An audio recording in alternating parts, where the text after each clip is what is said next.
I'm Michael Clark. I'm the Research Programme Manager for the School for Social Care Research, and it's my pleasure to chair this really interesting session where we have presentations on social isolation in mental health, balance of care in younger adult mental health, and people with intellectual disabilities in prisons. So if those weren't the titles that you were hoping to hear about, please move on to the room. Just a reminder, the sessions are being videoed, and the idea is that we'll turn some of the video into materials online. But I think that's more an issue for the speakers than for me right now, because that camera's pointing right at me. And slides will be available online afterwards, and you should all be emailed about that after the conference. We'll have 15 to 20 minutes for the presentations. I'll flag those 5 minutes left to the speakers, and then we'll have a quick Q&A session at the end of each speaker if you want to ask any questions then. But we should have some time right at the end for questions to all of our speakers if you have any questions then. And then that will lead us into the important bit of lunch. So there's a prompt for all speakers to try to be on time. Okay, any questions before we start? Would you like to pick a slide? So our first speaker is Dr. Yi Wang from University College London, who's talking about a project that we've fairly recently commissioned, which is looking at the issue of social isolation in mental health and looking at a conceptual and methodological review that they do or have just completed, and also the team I think are going on to do some further research that we've commissioned in this area. This is specifically looking at the review that we commissioned. So, thank you. Thanks very much. Hello everybody, I'm pleased to be with you today. I'm going to talk to you about our conceptual and methodological review, social isolation in mental health. The review was commissioned by Social School of Care Research. For quite some time, there has been a realization that social relations play an influential role in mental health and psychological well-being. There are at least half a dozen or so related but not identical concepts of social relations. However, there is a lack of clarity about definitions of these concepts and how they should be mirrored. So the aim of this review is to provide a clear conceptual framework and well-established mirrors in the field of mental health.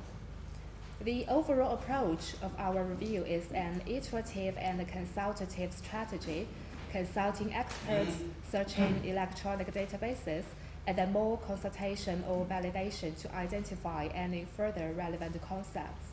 We persisted in this process until no new concepts or mirrors were emerging. When searching database, we try to search widely to identify the full range of conceptual definitions and mirrors. Before reporting our conceptual model, let's have a quick look at how social isolation and related terms have previously been conceptualized in mental health. First, social isolation.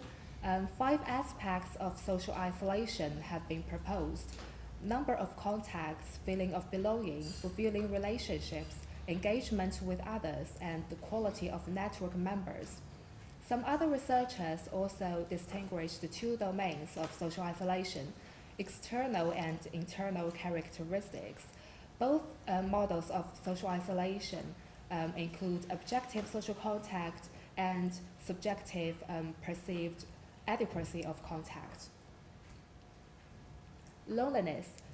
3 common assumptions were summarized from various definitions of loneliness. Loneliness is perceived deficiencies in one's social relationships. It's a subjective state, different from the objective state of social isolation, and is an unpleasant and distressing experience. Weiss has proposed a multidimensional concept of loneliness, categorizing loneliness into social or emotional dimensions. 2 main conceptualizations of social support have been distinguished: the structural and the functional perspective. Some mirrors of social support assess 3 components spanning both structural and functional domains. Social network and social integration variables received support, and perceived support. Social network analysis can mirror morphological and interactional characteristics of networks.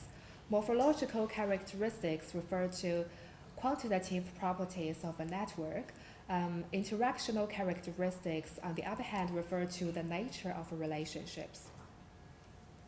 The concept of social capital emphasizes multiple dimensions. It can it can be divided into a structural and a cognitive component, or an ecological and an individual aspect.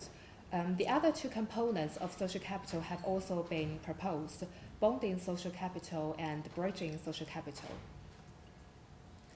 Measures of confiding relationship rate the degree of closeness to and intimacy someone has with other people.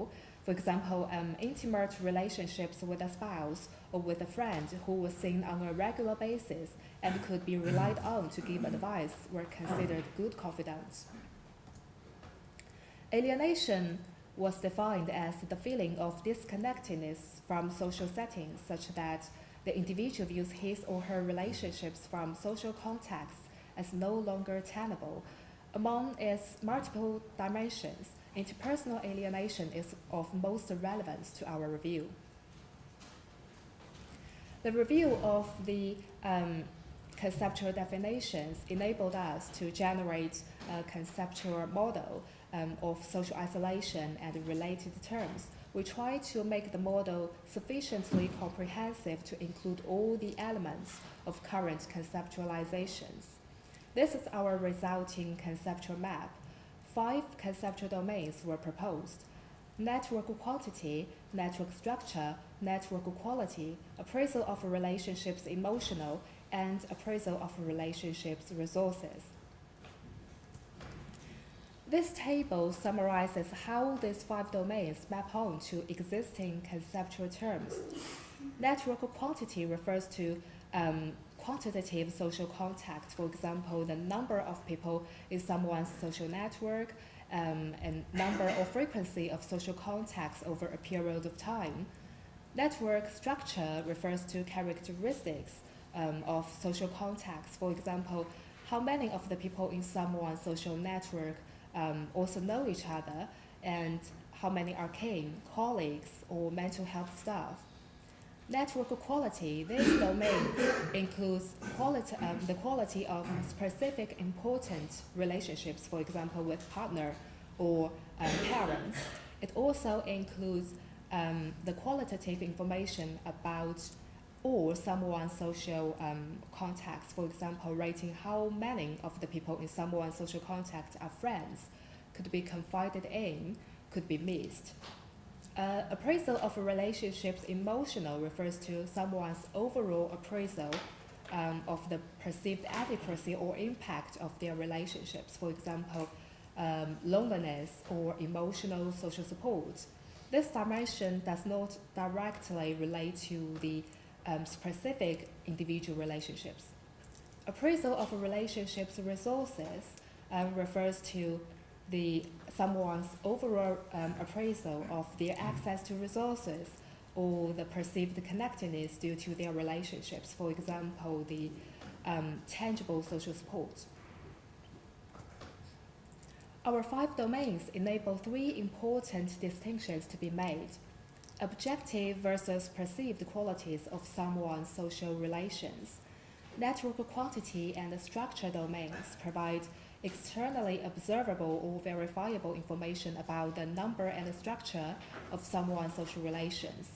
Network quality and the 2 appraisal of relationship domains relate to the qualitative appraisal of relationships.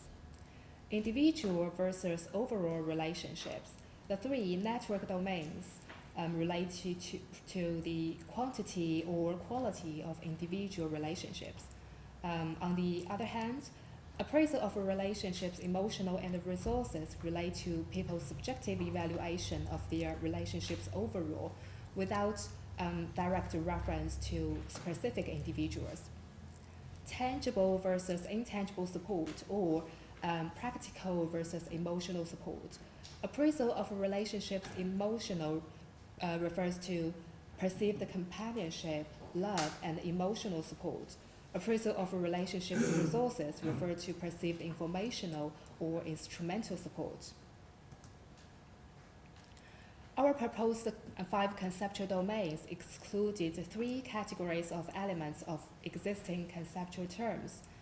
Negative aspects of relationships. Social isolation and related terms are defined by the presence or absence of social contacts or desired support from the relationships. However, expressed emotion, for example, and some conceptualizations of social capital also consider the negative aspects of relationships. Participation in social, economic, or political activity, some like social inclusion and some conceptualizations of social capital. Degree of trust, perceived shared norms or beliefs with someone's society or institutions of power. Social capital and alienation both include some consideration at a societal level of political, legal, and moral norms and requirements. These were excluded as not directly relating to social isolation or related terms. Apart from the conceptual model, our review also proposed some well-established mirrors of social isolation and related terms. This table shows the mirrors suitable for assessing each of our 5 proposed conceptual domains. We also identified numerous mirrors covering more than one of our conceptual domains. When selecting mirrors, we prioritized ones which have been widely used, have demonstrated good psychometric properties, and have been shown to be feasible in mental health settings. Our review provided a comprehensive model with 5 domains in which all relevant conceptual terms fit well. Given the nature of this conceptual review, we conducted an iterative approach. Some overlap between literature searching, data extraction, and synthesis allowed us to provide a more satisfying model. Also, we followed an established process for conducting conceptual reviews and consulted with external experts during the process. There are also some limitations. 3 limitations relate to the scope of the review. First, social isolation. Our review focuses on the individual level rather than their societal context, and only in the field of mental health. We also focuses on we neglected the negative aspects of relationships. And the other 2 limitations relate to the search strategy and the procedures. First, when conducting the initial electronic search, we only conducted in Web of Science with time limits 2013 to 2015. Second, there were no formal checks of reliability in researcher selection of relevant studies, but we have adopted various methods to try to reduce bias. During the process of our review, we found a gap in the literature online social relationships. People with mental disorders may have greater social isolation and loneliness, but their use of social media and online networking is similar to the general population. However, the literature in this field is small, and there is a lack of a reliable and validated model of online social relationships. This review is not of academic interest only. Concept clarity can support intervention development and evaluation.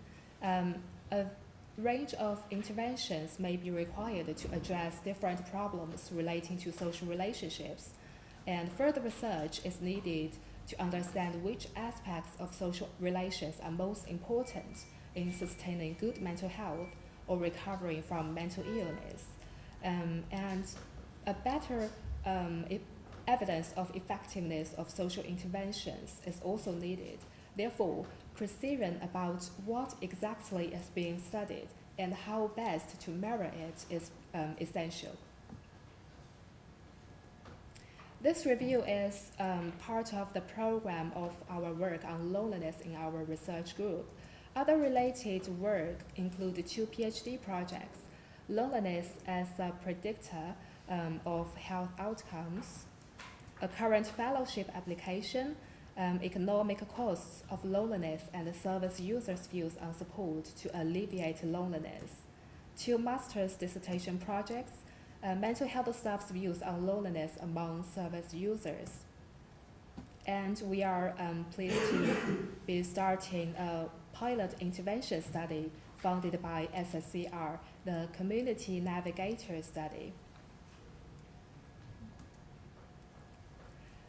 This is a 2-year project started in March 2016.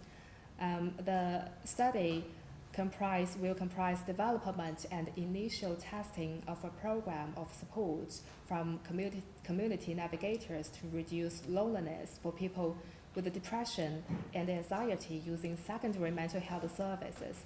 And the work will comprise preliminary testing and then a feasibility RCT. We will hope to come and talk about this at the next conference. If you are interested in our work about loneliness, please have a look at our UCL Loneliness Twitter and the new project website. Thank you very much.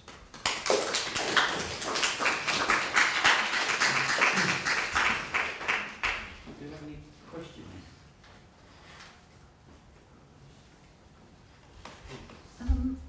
I was interested that you excluded expressed emotion and negative aspects of loneliness, given that you were working in the mental health field, where there's actually quite a lot of evidence of the importance of expressed emotion in relation to relapse and schizophrenia and stuff like that. Can you say a bit more about why you excluded it? I think it's part of our limitation. When we searched the database, we didn't find a lot of studies about the negative aspects of relations. We think because the negative aspect of relations require the absence of social contact, while the social isolation and related terms are defined by the presence or absence of the social relations. They are a little bit different, so we have to exclude it at this moment. I'm asking this question because I'm leading on a review myself at the moment, and we're developing ideas about dissemination as we go along. Can I ask you what dissemination plans you've got for the project you just talked about? Did you get a question about? Okay. Kevin. Sorry, your question is? I wanted to ask what kind of dissemination plans you've got for the review that you've carried out. We have got people from various fields, from the psychiatry, from social care, and some international experts. We sent emails for them about our conceptual model to ask for their advice and then improve our model according to their advice.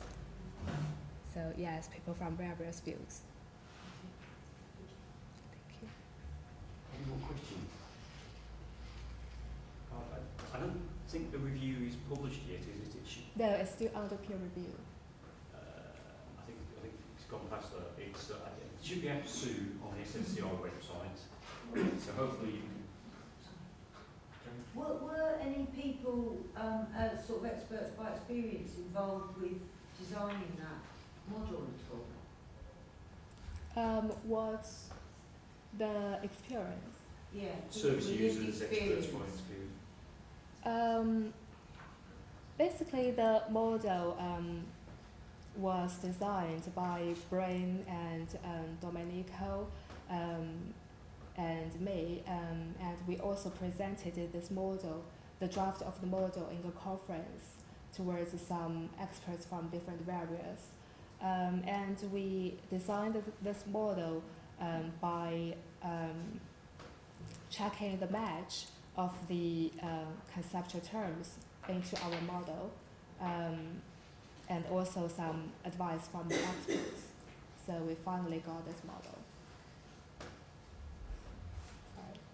And the idea of us commissioning this scoping review was that we know that social isolation is such a challenging topic, and often spoken about in relation to older people and in relation to mental health. So it gave us an opportunity to highlight it in relation to mental health, but also it gave us to develop that kind of clarity around what are you actually dealing with this multifaceted issue of social isolation. So we as a school could think about what's the research we want to commission and be more clear and precise about that. But then hopefully for people in the field of mental health, it would help to think about quite what are the services and the interventions that we might have to put in place here to deal with some of these aspects. So hopefully it will be a very useful review. But thank you very much. Thank you. So we'll move on to Professor David Chalice. David is the Director of the PSSRU at Manchester University. He's also an Associate Director of the School for Social Care Research. And he's going to talk about a study from the school on the balance of care in younger adult mental health services. Okay, there's loads of material. Can you hear me? I've got a crappy voice at the moment, so when you can't, wave your arms around or something like that. Yeah, and I've got two colleagues in the audience who could take over, but they didn't know I was going to say that. Right, so let's assume I can carry on functioning. This is a study with a group of people from PSSRU at Manchester listed there. We were looking at balance of care, or the pattern of provision in mental health services for people aged 18 to 64. And what I'm going to quickly do is give you a very brief introduction to the approach we used to look at the alternative care options that were identified as a consequence, to look at the potential for supporting people outside hospital that we identified, and then to give you some queries, worries, doubts and problems about the conclusions we reached. So, starting with the delusional world we work in, young men dream dreams, old men like me see visions, but mental health service planners have nightmares. That was written by Gavin Mooney, who was probably the most well-known instigator of the approach known as balance of care, which is a kind of economic approach that grew up in the 1980s, when, like now, we were facing a great deal of scarcity in how we should spend care and other resources. What is balance of care? It's a systematic framework for exploring the potential costs and consequences of changing the mix of services, what people get, for a particular client group in a defined geographical locality. It answers questions like, are we admitting as many people as we should or shouldn't do to nursing homes in this area? Could we do something different? Are we admitting the wrong people to hospital or something like that? In this case, we're going to look at hospital. It starts from the assumption that whilst there are some service users for whom a particular mode of providing care is right, there are other individuals whose care could be met in hospital or at home or in some other kind of environment. And it explores the potential costs and outcomes of different ways of doing things. And maybe could we do things better for certain groups of people? And the way we do it is using an approach to balance of care, which we've called an in vivo approach, which uses the experience of service users and key frontline staff in making judgments about alternative ways of providing care and what that might cost. So it's starting to croak, as you can probably hear, but the key research questions were, can the needs of certain service users who currently get community mental health team and inpatient services be met in different ways that maximise their independence and safeguards quality? And if that's the case, which are those service users? What are their needs and characteristics? What do they need? What services do they need? And what might it cost? So the study had 6 parts. We're only going to look at a very, very attenuated section in red of what we did, which is the characteristics of service users, the alternative care options, the estimate of the cost alternatives, and the validation. Now it happened, we did this in 5 local authorities covered by 1 large mental health trust, which is now ever so exciting, and it wasn't, because it's now the eastern side of Devo Mank. So you're all terribly excited about Devo Mank. It's mostly rhetoric at the moment, don't quote that. There are great plans. Okay, so we collected data on a cohort of service users, their circumstances and needs, and the services they received, of a 7-week period of consecutive referrals to acute mental health wards. That's 315 episodes. It's actually 344 patients who had 356, well, forget that, I'm giving you the totals earlier, and 214 consecutive referrals to community mental health teams. The total number is not quite, there are a few patients who appeared twice, 11 to be exact. But we're only going to look at, if you like, the big ticket option from the point of view of a mental health service. It's inpatient admissions, and we used routinely collected data from the trust, supplementing it with some data collection of our own. Why are we focusing on inpatients? A, because I can't tell you the whole study because it's too long, and B, because the big issue ever since the 80s has been inpatient care. Are the right people in inpatient care or not? Okay, so we look at the inpatient subsample. That was 315 people. We took the whole sample that we collected and divided that into subgroups of people who are not, I hesitate to say they're similar, but they are less dissimilar to one another than other groups of people, because that's the best you can do. And we created groupings of people using measures of low mood, risk of self-harm, presence or absence of psychotic symptoms, presence of other high-level risk, presence or absence of drink and drug problems, presence or absence of relationship problems. Those of you who can do maths can quickly see there are 48 potential groups of people in that, which is 3 by 6 by 12. It becomes 3, 6, 12, 24, 48 by that form of categorization. So when you've got those, you can actually, those categories, you can actually look at the real people who came through the door into the inpatient wards and say, of those 48 groupings, how many fell into each? What we found was that of the 48 case types, 44 were populated, i.e. real people actually fell into them, and they constituted 80% of all the admissions. So 44 groupings were representative of 80% of people admitted to inpatient wards. So we can work looking at those, and it captures most of what goes on. From those, we developed realistic scenarios or characteristics of individuals who are representative of each case type. i.e., if you ask a person who has experience of mental health, or you ask staff who work with people with mental health needs, we wrote a case typing that they could say, I know someone like this. We didn't. I will tell you a very quick anecdote. We've done this methodology several times before, and the first time we did it, we took real pseudo-anonymized case studies. Fine. We actually chose the median person in each group. Great until we got to the staff groups and somebody said, oh, that's Mrs. Jones. So from then on, we've done greater anonymization than that for very good reasons. So we created case types and we validated those with the staff, with the service user forum, and with groups of carers, so that they did make sense, they looked like real people.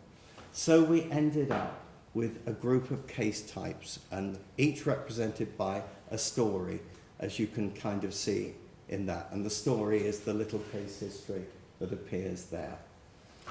Right, so we've got our distribution of people, we've got exemplars of a person in each.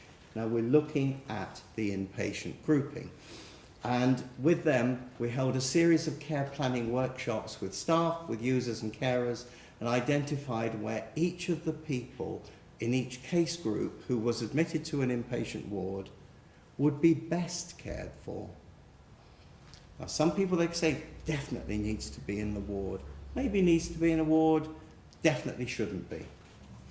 And if they definitely shouldn't be, we asked them to identify what you do for them instead. What could you do for this person?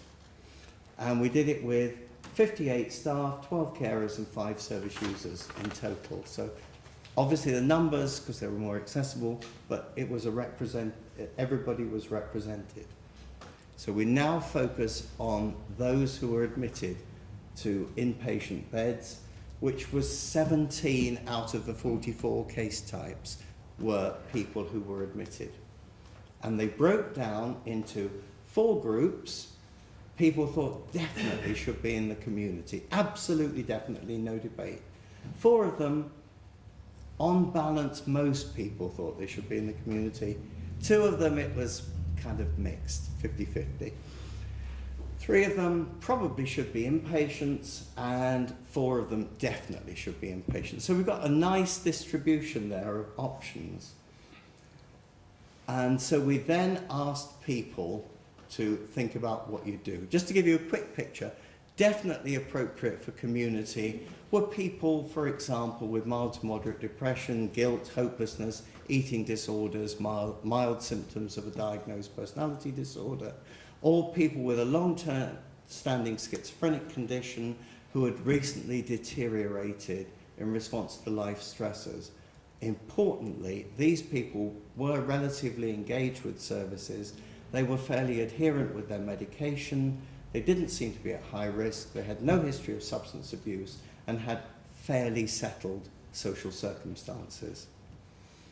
Those, by contrast, who were seen as definitely appropriate for inpatient care, the other end of that table, were people all with psychotic conditions. 3 were well known, 1 had their first episode of illness. They were all seen as high risk to self or others. They were all reluctant to take medication. They didn't accept necessarily that they had a problem, an illness. 2 had marked problems with drug and alcohol abuse, and 3 were socially isolated and had complex social problems. So you can see there's factors pulling the definitely in, definitely out kind of group apart. Then those in the middle, well, they're in the middle. I don't need to take you through the detail. You could look at the slide later, but they're more mixed. They are maybe in every way. Now, why are we doing this? Well, if people don't need to be in hospital, it's the most expensive mental health resource we've got. And we all know that there are more people needing beds, we think, than beds available from most national data. If we look at our 5 groups in terms of how they pan out and what happens in a year in that trust, the definitely community admissions are 209 admissions per year. And the probably at home are 224 admissions per year. That's a very hefty chunk of people who are going into inpatient wards. And if it's not the right place, the best place, best way of supporting those people, we need to think about alternatives. So, and we do, because in 2012, when we did the initial getting the cost data, the estimated cost of an inpatient bed per person per week, and this isn't in London, this is in the northwest of England, we're much poorer with lower costs. This was about £2,500 per week. A lot of resource, a lot of care. We, as I said earlier, we asked people to construct alternative community care packages. What would you do for these people if they weren't going to go into hospital at this state? And there were lots, when we had the staff, the service users, the carers working, they worked in little groups, and there were a lot of groups worked on each person. So we didn't allow chance to say, this is a very generous group, they give them huge care packages, this is a mean group, they give them very small care packages. There were lots of groups. And in most of our analyses, we've always taken the upper end cost to be conservative. But the range of care packages you get for the community group per week ranges from £127 to, in red, £2,962. Big range. Point is, there's only one care package put together that's more than the cost of an inpatient bed per week. So most of those community packages ran in less than the cost of an inpatient bed. The reds are where the community packages were more than inpatient care. For most people, most of the care packages were less than the red. They're black, not red, to put it in simple terms. So that's interesting. It might well be possible, you've got to be very careful with caveats here. It might well be possible to support some of these people with a good quality of life in alternative ways. Let's look at case 11 as an example, case type 11. The people who fall into this group there are 60 of them come into the inpatient beds per year. Their average length, or their median length of stay, is 23 days. And the alternative cost of community care that was chosen for those people tended to work out about £900 a week. Now, if you were in the cloud cuckoo land, and I say this of fantasy of modelling, if you kept every one of those people out of hospital and gave them community support, you could save £300,000 a year. You never would, but you could save something with some of them. And whether it's 50% of them, it'd be 100. I've got 5 minutes left, so I'm going to go at even higher speed. So apologies. What were the main care plan items put together by people? In the first 2 weeks, it tended to be crisis resolution type stuff, home treatment teams, better resource than normal, community mental health teams, mental health nurses and social workers resourced to provide more frequent input, mental health support workers providing daily input, quicker access to psychiatrists and OTs and eating disorder, bringing in GPs earlier than normal, and carer support, housing support, and so on. That's in the first 2 weeks. Following that, in subsequent weeks, there was an identified need for more psychology, more housing, carer support, welfare rights, more employment services, community services, drop-in centres, peer support, and health trainers and things like that. Okay, so this might work. They're getting more conservatism, I'm going to now. There might be some people, maybe quite a few, who might be better cared for elsewhere. What came up, we then took all these findings back to the groups of service users and staff and said, well, this is what came out of your deliberations. Are we A, mad, B, coming up with some sensible ideas, or 3, what are the caveats that you would throw at us? And I put S and UC on the slide. Users and carers came up with UCs, staff came up with S's, and where it says suck, that's everybody agreed. So the priority was, everybody said, particularly the staff, you must have a core inpatient service, but the users and carers in particular said it needs to be standardised. Because we've got one trust, 5 local authorities, 5 of these CCGs, each wanting it a bit different. Service users didn't like that. Reduce out-of-hours admissions, increase out-of-hours community services, improve service access. A big, big complaint from service users, exactly what comes up in loads of other studies. The tiered approach to mental health care is an experiential disaster. It's like snakes and ladders, if you've been involved or seen this. More supported housing, and cautionary notes. The community cost did seem to be modest, and there would be, if you changed things, you'd need to double fund while you ran reduced hospital provision and increased community provision. There are even more big caveats than that. We've only looked at inpatients. We've only looked at the bright side of the moon. The dark side of the moon is all those people who are on CMHT caseloads that, when we did the other analyses, really need the inpatient beds. So you've got to look at both sides of the moon to get a true picture. And I've only given you the one that the service planners want to see potential savings. The other one is there are lots of people who actually need inpatient care who can't get there. I think what our analysis does show is maybe some of the wrong people are in and some of the wrong people are out. And that's quite helpful.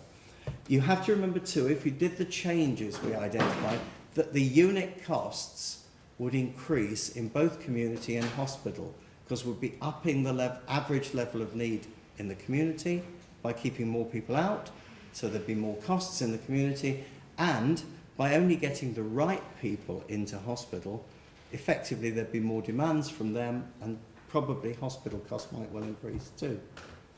Methodologically, the balance of care approach which we've used is normally used for people with stable chronic conditions.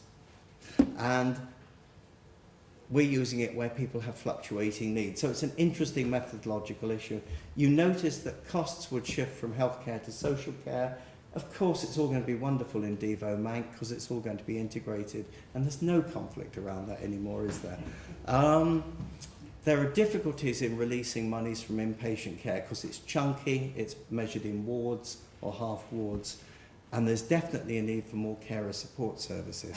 Okay, some of you might be interested in the methodology. If you go to our website, there is a guide to the use of the balance of care in social and healthcare settings manual with some spreadsheets which you can actually use. The spreadsheets are set up for older people's services, but you could change that into others, and it's there. And that was also supported by the School of Social Care, as well as other parts of NIHR that work.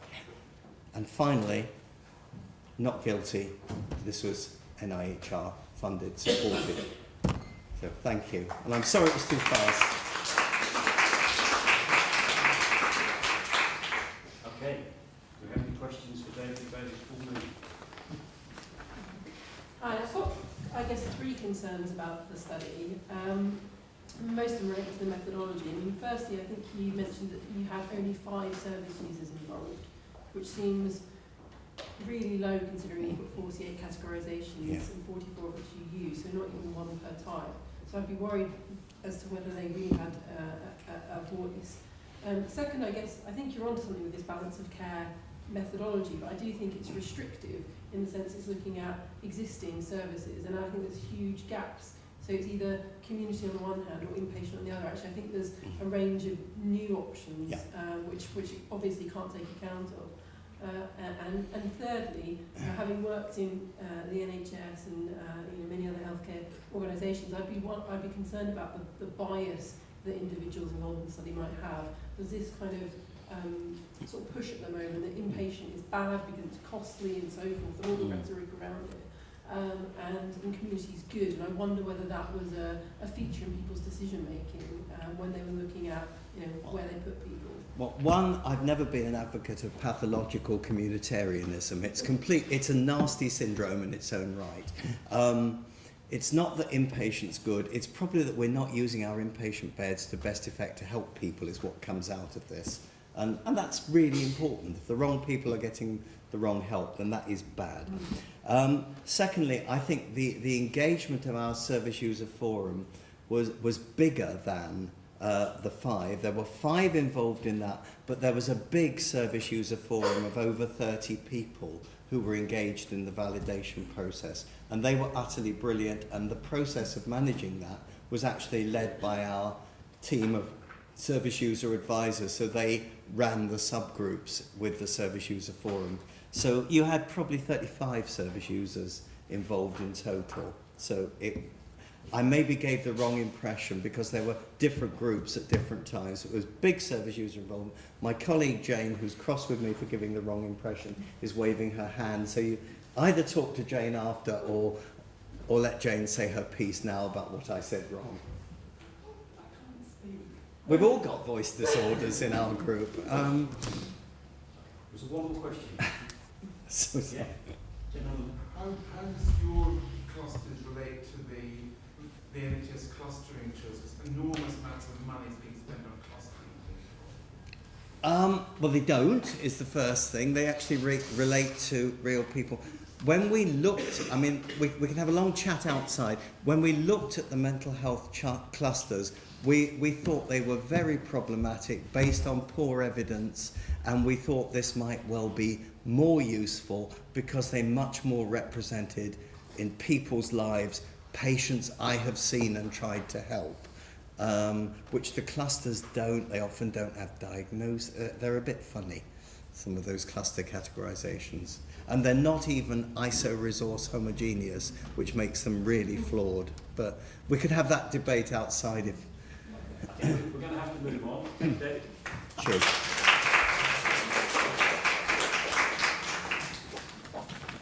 Okay, now we'll have Glynis Murphy, Professor Murphy, from the co-director, I think still, of the Tizard Centre at the University of Kent. And she also used to be an associate director on school social care research until she decided to step down because we were wearing her out. And she's greatly missed by me, certainly. I miss seeing her at the executive meetings. But she's going to talk to us about this study on people with intellectual disabilities in prison. What happens when they leave? Thank you, Mike. And it's a big research team, as you can see, including various members of Tizard Centre, but also Jenny Beecham from PSSRU. I hope you can hear, but do wave if you can't. And thank you to SSCR for funding the project. And these are our views and not their views. So, a fair bit is known about people with learning disabilities who go into prison. There's a lot of argument about the exact numbers of them. But what's not disputed is that they really struggle in prison to understand information like prison rules and making phone calls. They don't know how to fill in forms for meals and obtaining visitors and seeing the doctor, and they're socially vulnerable to bullying, anxiety and depression, but are often seen as troublesome in the prison. So they have a really bad time if they are in prison. But what we don't know is what happens to them when they leave. What we find anecdotally, I used to work in a community learning disability team, and what we found is that often people were told they were too able for support from the community learning disability team. These tend to be people with mild disabilities, because you don't get into the criminal justice system if you've got a more severe learning disability. They often have insufficient mental health needs to be accepted by mental health teams. They're often told they're not sufficiently dangerous for forensic services, and they're often told they're not eligible for social care. So they end up, we thought anecdotally, with very little support. So what we wanted to do was to find out how true that was.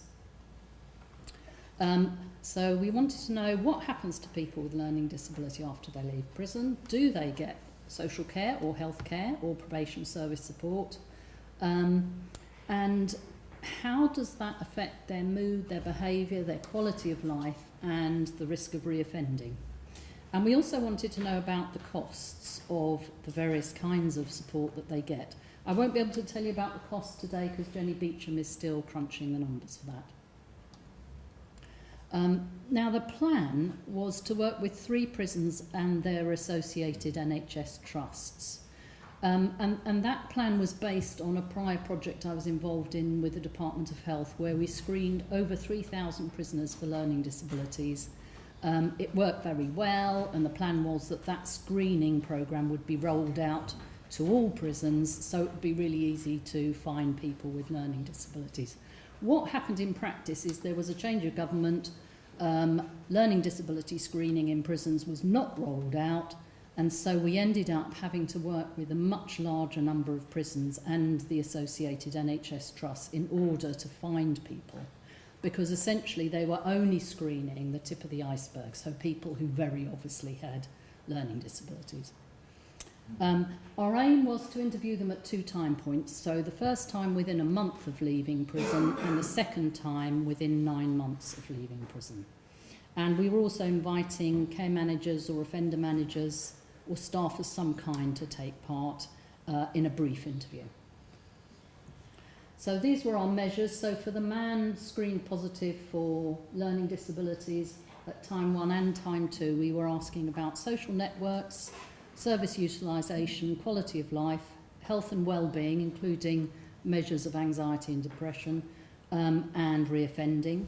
And with staff, we were doing just a brief interview and verifying some of those above.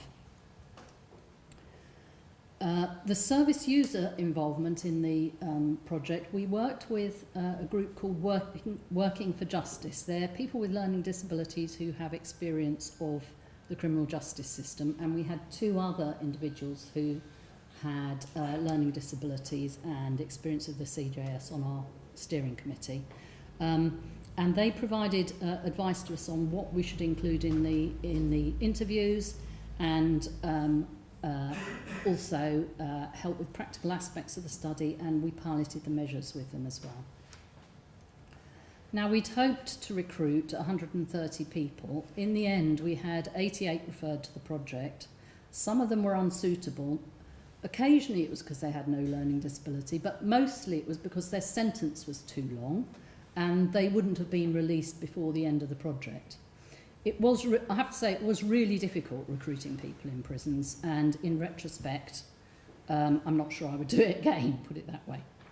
I think only one person declined to participate while they were in prison, but after they left, they sometimes withdrew their consent, so we lost a few that way. And we also lost some because they're an incredibly hard group to keep track of. When you're in prison, you're not allowed a phone. So if you've got a learning disability, that's a real problem, because you haven't got a record of what your phone number will be, what your family's phone numbers are, what your friends and relatives' phone numbers are, what their addresses are, unless you can remember them in your head. So we were really struggling to keep track of people, and to know where they would go after they were released was really difficult, because that's planned in a very short time, immediately before release, and sometimes with no apparent planning at all. Anyway, we caught up with 38 people at time 1.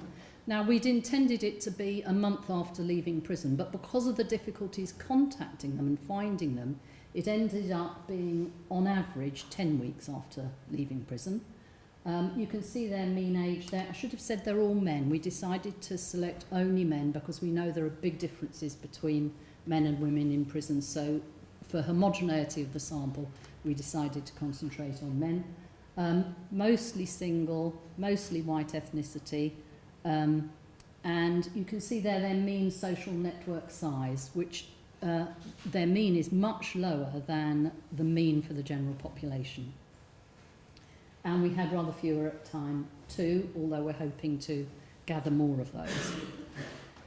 Now, where were they living? Extraordinarily, they were living in all sorts of places, about a third living alone or with their family, a very small number in supported living. About a third were in either a 24-hour staffed group home or a probation hostel, and about a third were in secure units, NHS secure units, or privately run hospital secure units, or back in prison. It didn't seem that where they were living related in any way to their level of risk. It related not at all to the length of their sentence, for example, or their previous crime. It seemed much more haphazard than that, and was partly dependent on whether they had family who would accept them. Interestingly, the restrictive settings were associated with larger social networks, but they weren't associated with levels of activities or mental health, which I'm going to go on to in a minute. I should perhaps say before going on that social networks, although the mean was 29, some people had incredibly restricted social networks. So there were 7 people with social networks of fewer than 6 people. So at the bottom end, they were really very socially isolated. And there were considerable worries amongst those, particularly living alone and with families where the social networks were lower, where they were quite often targeted by local individuals because of the dual stigmatisation, I think, of learning disabilities and a history of crime. What about activities? What were they doing during the day? Well, there were very low levels of employment. 4 people were employed, but for one of those, it was just cleaning 2 hours a week. And for 2 of those, they only had jobs because they were back in prison. There were a few people who were volunteering at time 1, although you'll see at time 2 that kind of disappears, and the remainder were unemployed. We asked about how many activities they had, and we counted activities that were structured and planned. So things like getting up and getting washed or making your breakfast we didn't count. But if, for example, you had an appointment with your probation officer or you were volunteering for half a day, those kinds of things that were structured and planned we counted. And the mean number of activities in a week was 4. 2 men had no activities whatsoever of that kind, and another 2 only had 1 activity of that kind per week, and that was seeing their probation officer. So these are guys with very empty days. Anxiety and depression scores were jolly high. So the mean score on the Glasgow Learning Disability Depression Scale was 15, and that mean score is above the clinical cut-off. 60% of the men were above the cut-off. And similarly for anxiety, the mean score was above the clinical cut-off, and 70% of men were above the cut-off. What about the kinds of services they were getting? Well, the men themselves were quite surprisingly unsure about where their support, if they had any at all, came from. But it turned out rather more than half had a probation officer. Rather more than half had some kind of specialist health contact, so from a community learning disability team or similar, so a nurse, a psychologist or a psychiatrist. Fewer than half had a care manager or social worker, and the men were especially unsure about that. And I've put in a quote there from one of the staff that I interviewed in relation to one of the men who said, oh, he's got one, but he's never met her, which seems pretty horrendous. We also did qualitative interviews with 10 of the men, and I haven't got time to go into those here, but it was interesting, even where they had support, they were sometimes quite hostile about that. They sometimes described a hostile relationship with staff, especially if it was crime focused. So, for example, this is one man's comment about his probation officer. Well, she's useless. No other words to say. Like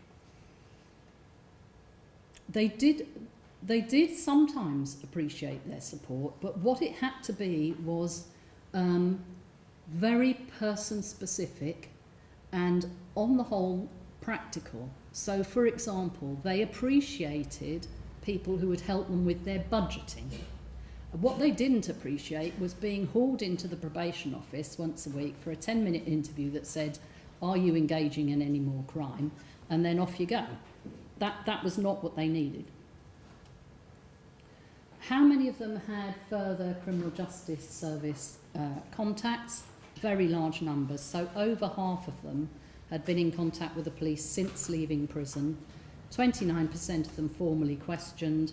21% of them had appeared in court, and 10% of men were back in prison already, and this was only at 10 weeks afterwards.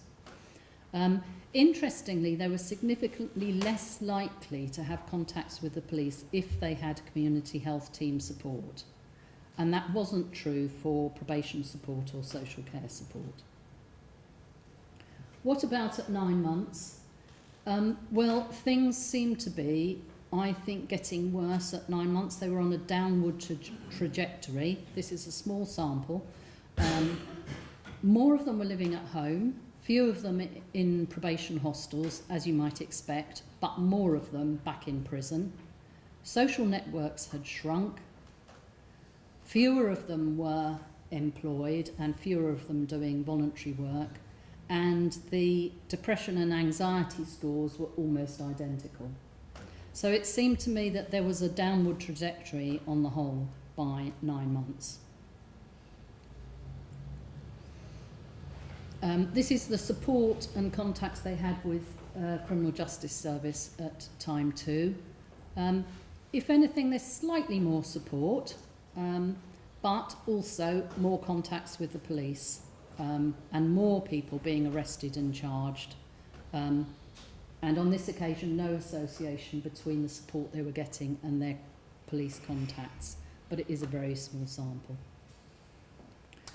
Just to give you a bit of a feel about what happened to the individuals, or the kinds of cases we were meeting up with, we've called these Mr. Family Support and Mr. Homelessness. So Mr. Family Support, he was known to prison staff as a repeat offender, had been to prison many times, but on this occasion his dad took him in and offered him a job in his workplace. He was a builder and decorator.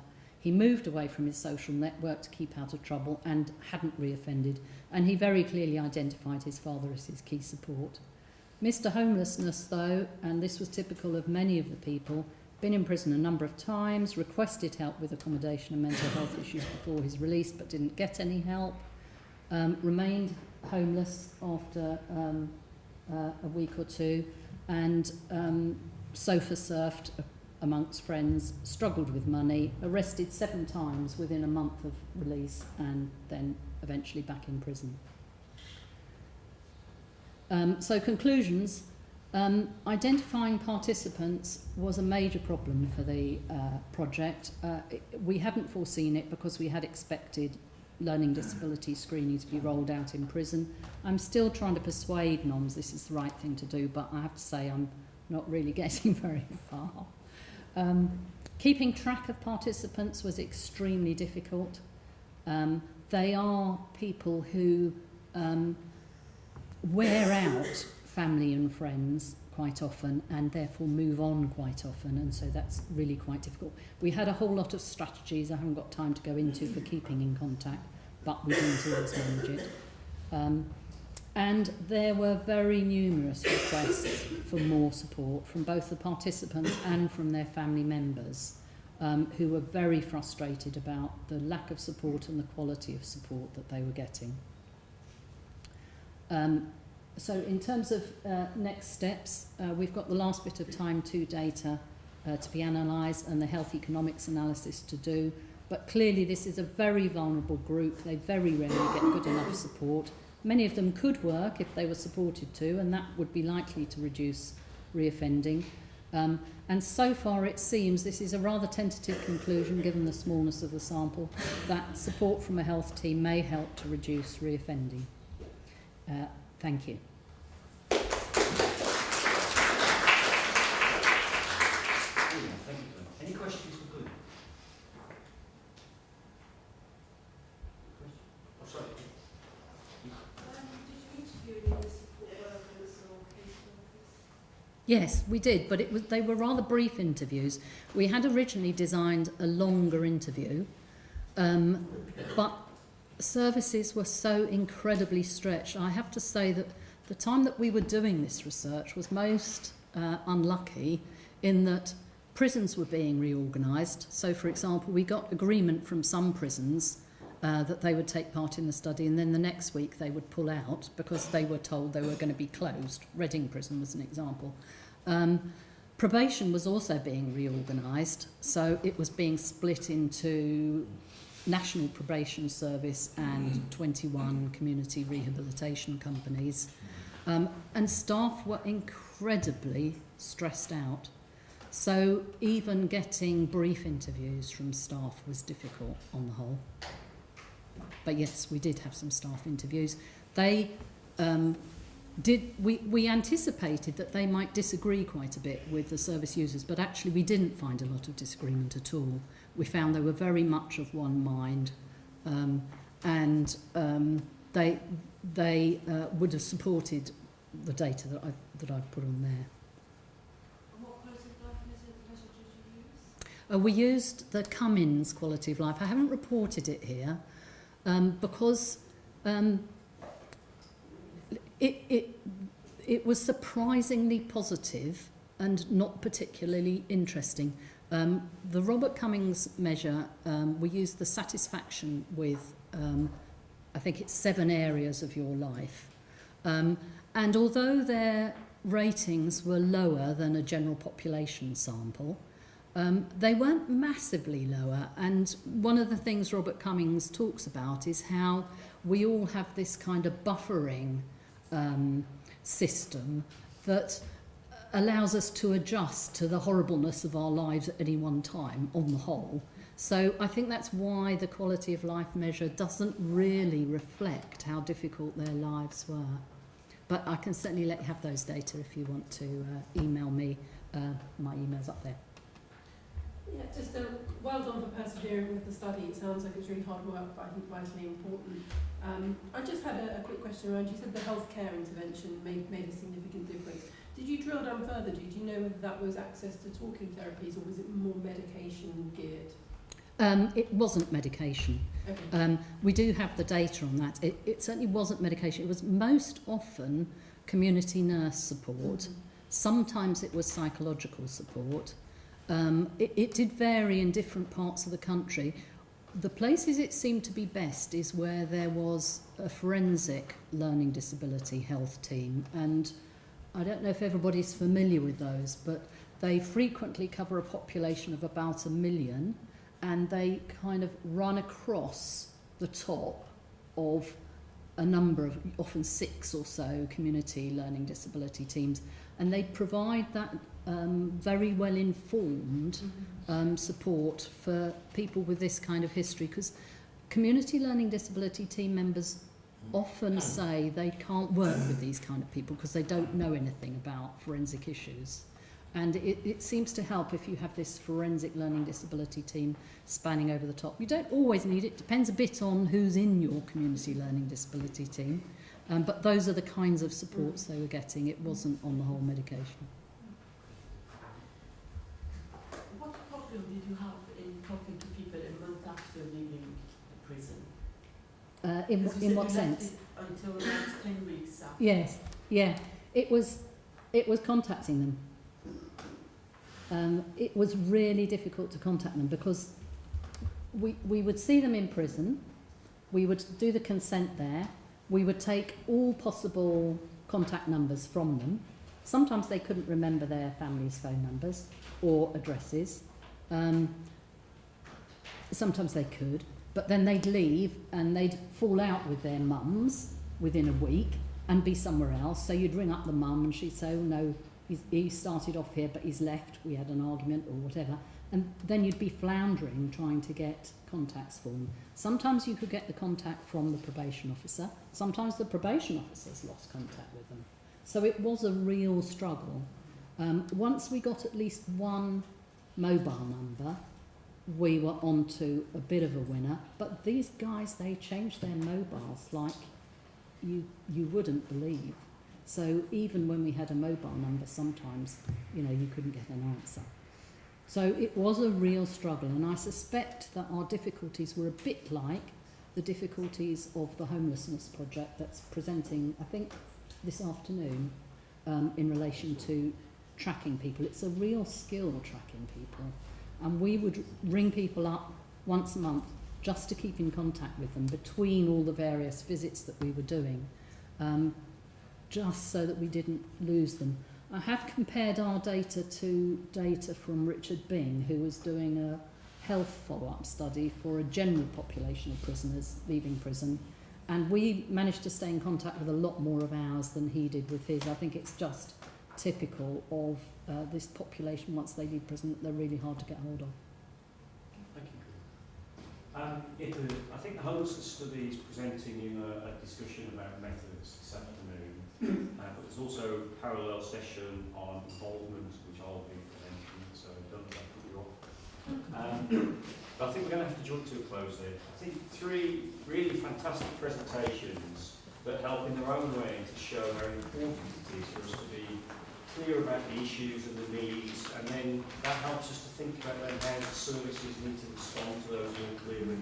So please join me in thanking all of our speakers.